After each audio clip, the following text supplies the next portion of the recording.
Welcome to the channel, fellas. My name is Tacti. As you probably saw in the intro there, this game has got some incredible features that really make it a unique and immersive experience.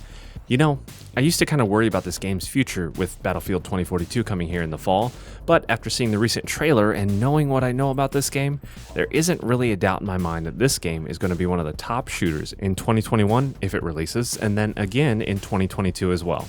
Now, you might scoff at that assessment, and that's fine. You're entitled to your opinion. You're entitled to the comment down below.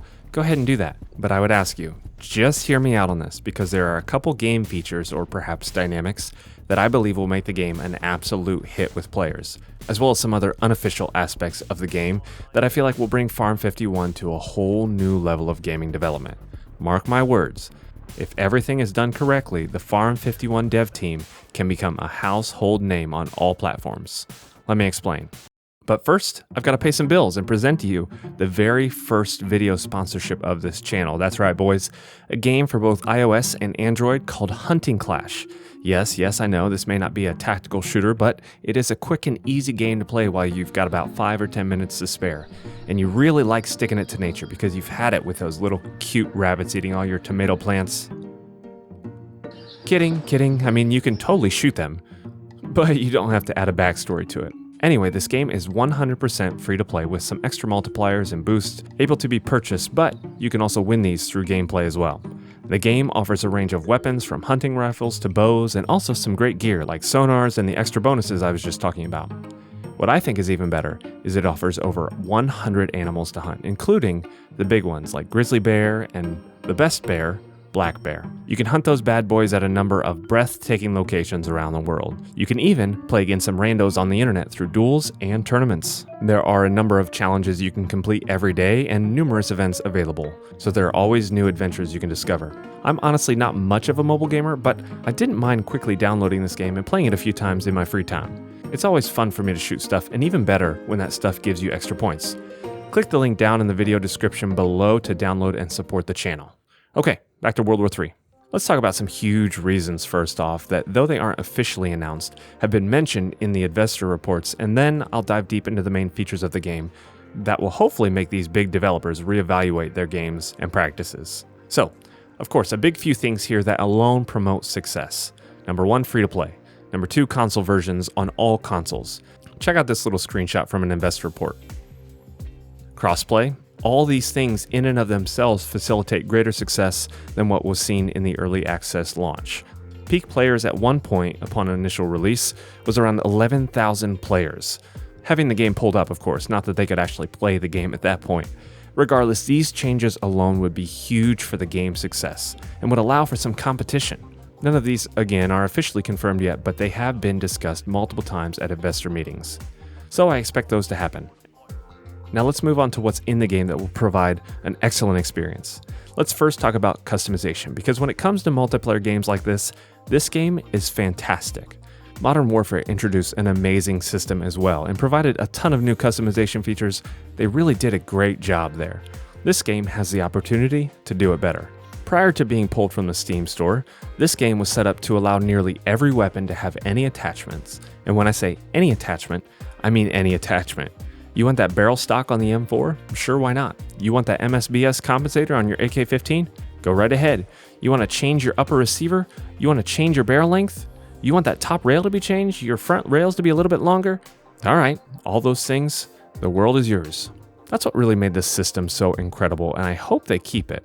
While certain changes may be meaningless in regards to performance, you did have the freedom to make the weapon look exactly how you wanted. And if the game can utilize this still, the game most certainly can pull people into it for the raw customization alone, because that's a form of art. Building weapons in this game allows players to participate in bringing their own art into the game. It's kind of like the game providing the brushes and the canvas, and you being able to be the Bob Ross of your own weapons and put happy little lasers along the side of your weapon. More freedom, more expression, more depth, a better experience. It's as simple as that. If this customization system can keep that player participation, this alone will keep people playing the game and enjoying it. Now on to the next one, the immense depth of the game. This does somewhat go along with customization because the customization is part of the depth. Because you can customize your weapons and vehicles alike to have different models of damage, different perks with different speeds and gadgets, the systems that are in place right now in the new build are incredibly deep. Different sections of the vehicles provide more protection. There are different armors you can place on your vehicle. There are different weapons to take out different kinds of vehicles. You can attach different weapons onto your vehicle, and with the new backpack system, you can pack what you need to take out an enemy in different ways. Again, this comes back to player freedom. But it's not just about visual art this time, but about gameplay art. I have a specific style of play. Personally, I love a good flank. I'm not great at fast twitch movements and winning a head-to-head firing match, but I do like moving in a more efficient way to get around the enemies. I like to try to stay quiet. I like to take the long route and avoid detection. So I want a lot of speed and not a whole lot of armor that way. But say I get into a section of the map where it's close quarters and I'm going to need a little bit better optic and have more mobility around the corners, I can remove that suppressor and take off whatever scope I was using to change up my playstyle just a little bit, just in that moment.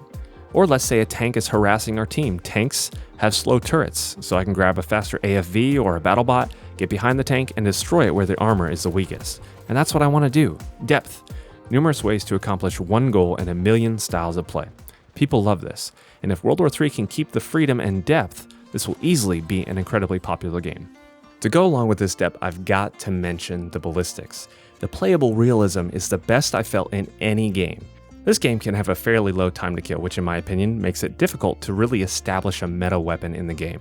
It just seems a bit easier to balance, because everything is going to be super quick. But regardless of that, the depth of the armor system is such a unique experience compared to any other game on the market. Different armor provides different levels of protection, and depending on you and your enemy's setup, you may have to shoot his helmet off before your bullets can penetrate his skull, or you'll have to shoot his gut because his armor plate is stronger than your SMG. This system is the best ballistic system in any modern first-person shooter, bar none. All of those unique factors are going to be very attractive for a curious crowd, and will keep them around if they've tried it. So those two things right there, along with whatever special game modes they decide to bring into the game, I'm looking at you, Recon, are going to make the game a hit. And it also helps that there's currently a gap in the market for a free first-person shooter that's high quality, modern, and not a battle royale. I've come to that realization since the Ubisoft announcement for their newest free-to-play title that looks very bad, but they did get one thing right. There is a gap in the market there. So I can guarantee this game is going to fill that gap better than X-Defiant ever could. And while Battlefield 2042 will be competition for this game as far as pulling players, I think this game will get its foot in the door for the free-to-play market and be successful for the next 2 to 3 years. I also think people are going to play both Battlefield 2042 and this game. I feel like even though it is a competition, why wouldn't you play this game as well? This game, it may have had a tough launch. It may have been through the ringer a little bit, but I don't think you're quite ready to see a comeback like this. Thanks for stopping by. Thanks for watching the video, fellas. Again, if you want to support the channel, click the link down in the description to download Hunting Clash and get you started on your hunting journey. Stay safe out there, and more importantly, stay tactical.